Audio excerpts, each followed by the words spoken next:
Very good morning friends. आज के video में हम पढ़ेंगे एक नए टॉपिक के बारे में जिसका नाम है chapter 8 myths about market. Friends, ये हमारा कोर्स कंटेंट है जिसको मैंने मील कोर्स के रूप में डिज़ाइन किया है। जैसे आप जाते हैं तो एपेटाइज़र लेते हैं सबसे पहले, फिर सूप लेते हैं, फिर सैलेड खाते हैं, फिर मेन कोर्स में आप अपना खाना खाते हैं और फिर डेजर्ट यानी स्वीट लेते हैं। उसी तरीके से एपेटाइज़र सेक्शन हमने पहले वाले वीडियोज़ में कवर कर लिया है। सूप सेक्शन का ये लास्ट वीडियो है मिथ्स अबाउट मार्केट। फाइन, इसको हम एक बार देखते हैं कि मार्केट के बारे में कॉमन मिथ्स क्या है।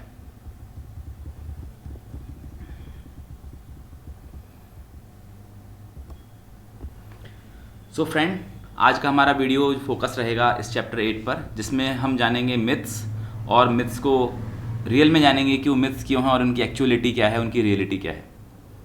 पहला मिथ जो आपको देखने को मिलता है, सुनने को मिलता है, वो होता है मार्केट इज़ रिस्की, कि शेयर मार्केट बहुत रिस्की है, ये गैम्बल है, ये जुआ है, ठीक है, ये एक्सपर्ट्स लोगों के लिए है, ये हम जैसे सीधे साधे लोगों के लिए नहीं है, ठीक है, ये उन लोगों के लिए है जो रोज़ खरीदते हैं, रोज़ बेचते हैं, ठीक है। तो फ्रेंड्स, ये तो था मिथ। रियलिटी में बताता हूँ। रियलिटी यह है कि डेफिनेटली स्टॉक मार्केट रिस्की है और इस वर्ल्ड में जो भी चीज़ एग्जिस्ट करती है वो भी रिस्की है। आज मैं इस कमरे में बैठा हूँ, ये भी रिस्की है, हो सकता है छत गिर जाए। आज मैं रोड पर चल रहा हूँ, ये भी रिस्की है, हो सकता है कोई मेरा एक्सीडेंट कर दे, ठीक है। आज मैं खाना खा रहा हूँ, ये भी रिस्की है, हो सकता है फूड पॉइजनिंग हो जाए।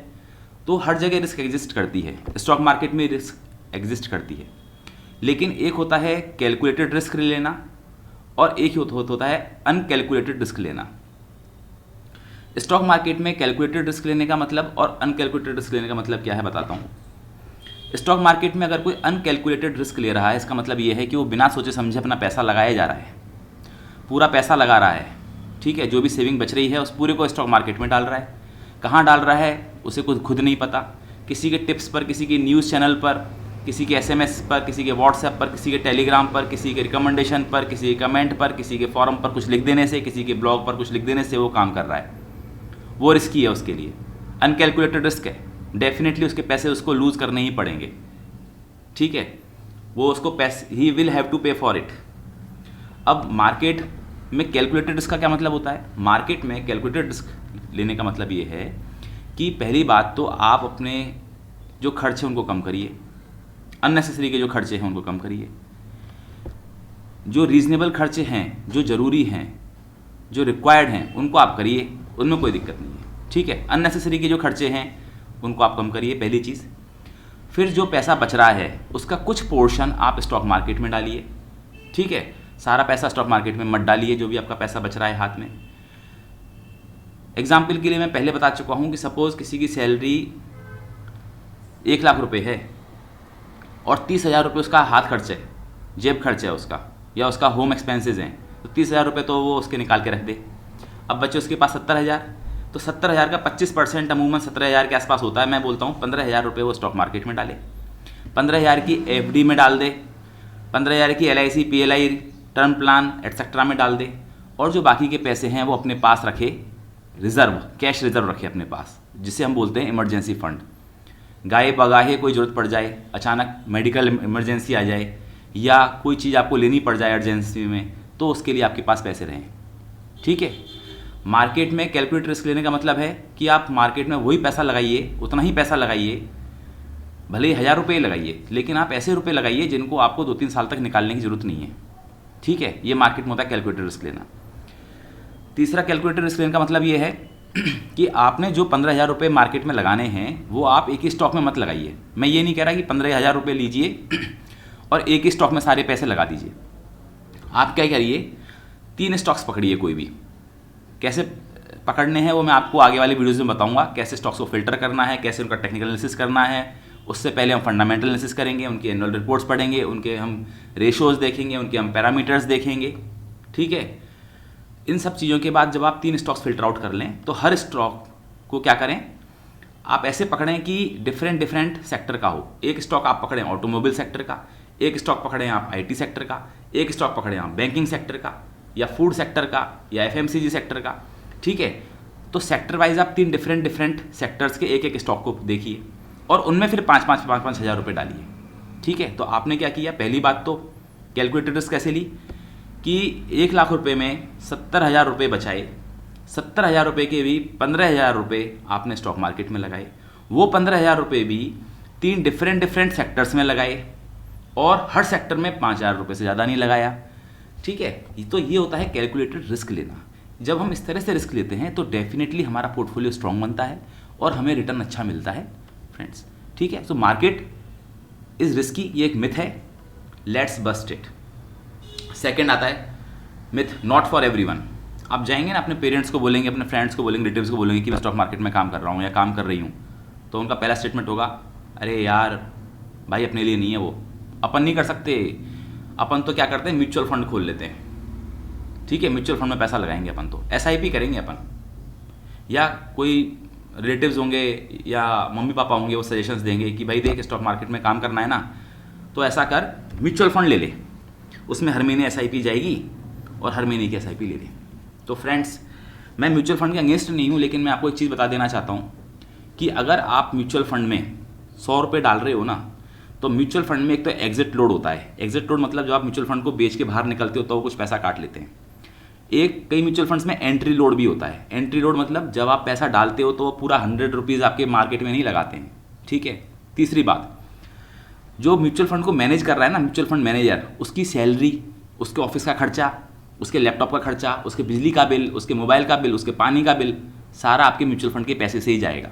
तो होता क्या है, आप क्या सोचते हो कि यार मैं 10,000 रुपये है ना हर महीने म्यूचुअल फंड में डाल दूंगा, 2 म्यूचुअल फंड पकड़ लेता हूँ, 5,000 रुपये इसमें और 5,000 रुपये इसमें। ठीक है, तो फ्रेंड्स जो आपने 10,000 रुपये डाले ना, वो मार्केट में इफेक्टिवली 10,000 रुपये नहीं लगते हैं, मार्केट में लगेंगे 9,000 रुपये।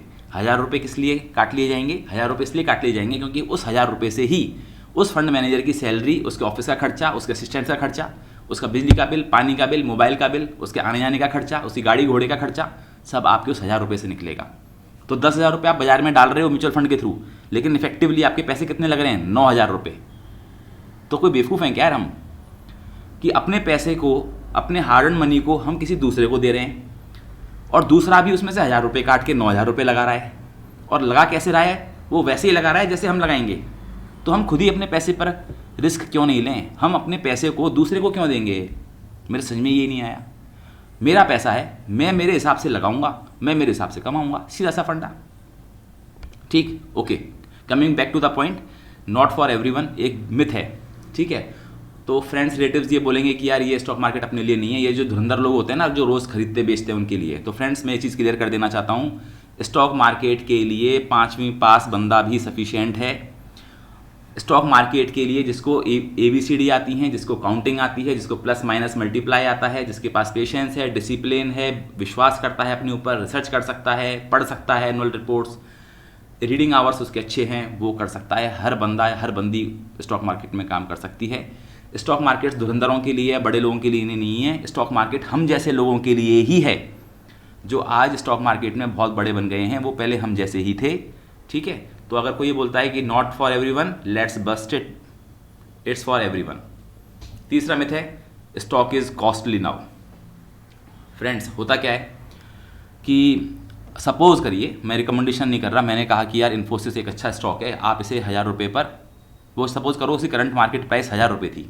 ठीक है, अब मैं सोच रहा हूँ खरीदने का कि यार आज खरीदता हूँ, पर मैं आज खरीद नहीं पाया। फिर मैंने कल सोचा यार 1,100 रुपये हो गया, खरीद लेता हूँ, फिर मैं खरीद नहीं पाया। 3 दिन बाद देखता हूँ 1,600 रुपये का हो गया। अब मुझे क्या लगेगा, यार काश 6 दिन पहले या 5 दिन पहले खरीद लेता तो ये 1,000 रुपये का मिल जाता, आज ये 1,600 रुपये का हो गया। स्टॉक तो कॉस्टली हो गया, ये तो stock is costly now. Friends ऐसा होता है, स्टॉक कोई भी कॉस्टली या चीप नहीं होता। ठीक है, अगर कोई स्टॉक बढ़ रहा है उसके पीछे कोई रीज़न है, और रीज़न अगर जेन्युइन है, ठीक है, और आपको लगता है उसमें पोटेंशियल है, ग्रोथ है, तो आप 100 रुपये, 50 रुपये, 2 रुपये ऊपर नीचे हो गए, इसको मत देखिए। ठीक है, हाँ आप उसकी इंट्रिंसिक वैल्यू निकालिए, एक्चुअल प्राइस क्या निकल कर आती है वो भी हम देख लेंगे कैसे निकालते हैं आगे वीडियोज़ में। इंट्रिंसिक प्राइस निकाल लीजिए। जैसे सपोज करो आपने देखा इन्फोसिस का स्टॉक 1,600 रुपये पे चल रहा है, इसकी इंट्रिंसिक वैल्यू तो 1,000 रुपये ही है। ठीक है, तो आप 1,000 रुपये का वेट करिए, कोई दिक्कत नहीं है।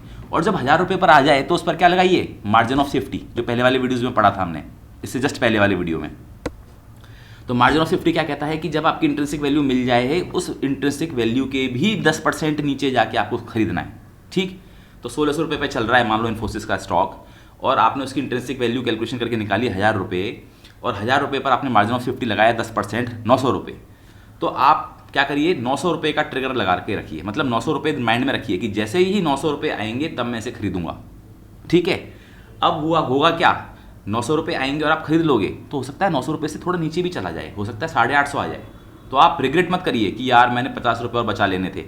कोई बात नहीं, what you did, you bought the stock trading at 1600 price at a intrinsic value of 100,000 rupees with a margin of safety of 10% and you bought that stock at 900 rupees. आपने क्या किया, 1600 रुपये का जो स्टॉक चल रहा था उसे इंट्रिंसिक वैल्यू निकाल के 1000 रुपये पर सोचा, 1000 रुपये पर भी आपने 10% मार्जिन ऑफ सेफ्टी लगाकर उसे 900 रुपये में खरीदा है, तो कोई दिक्कत नहीं है, 10-20 रुपये प्लस माइनस होने से कोई फर्क नहीं पड़ता। So friends, this is a myth कि stock is costly, let's bust it. Fine. चौथा मिथ है मार्केट इज एट पीक। भाई मत लगा, सेंसेक्स जो है वो तो पीक पर है, निफ्टी 16,000 क्रॉस कर गया। ठीक है, अब कैसे लगा सकते हैं, अब तो लगाने का मतलब ही नहीं है। ठीक है, जब गिर जाएगा तब लगाएंगे।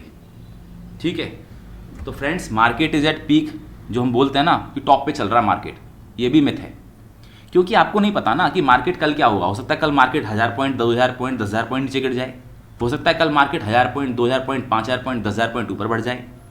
आपको क्या करना है, महीने में एक बार जब आपके खाते में सैलरी आएगी आप रिसर्च करेंगे, रिसर्च करने के बाद डिफरेंट सेक्टर्स में एक एक स्टॉक्स को पकड़ेंगे, उसमें पैसा लगा के भूल जाएंगे। मार्केट पीक पर हो या मार्केट बॉटम पर हो, आपको मतलब नहीं है।